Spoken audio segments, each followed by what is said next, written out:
জীবনে যখন সবকিছু এলোমেলো হয়ে যায়, যখন মনে হয় আমি একা, কেউ আমাকে বুঝছে না, ঠিক তখনই কৃষ্ণ বলেন, তুমি একা নও, আমি তোমার সঙ্গে আছি। শুধু তুমি আমাকে অনুভব করতে শেখো। মানুষ আজ ফলের জন্যই সবকিছু করে, ভালোবাসা, সম্পর্ক, কর্ম, এমনকি ভক্তিও।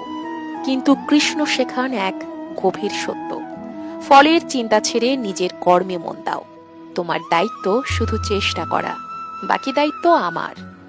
জীবনে দুঃখ আসবেই, কষ্ট, অপমান, ব্যর্থতা সবই আসবে, কিন্তু এগুলো তোমাকে ভাঙার জন্য নয়, তোমাকে শক্ত করার জন্য।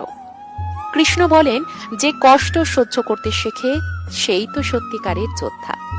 আজ যদি কেউ তোমার মূল্য না বুঝে, তাতে নিজেকে ছোট ভেবো না। সময় এলে তোমার মূল্য নিজেই প্রমাণ হয়ে যাবে। অহংকার মানুষকে অন্ধ করে, আর নম্রতা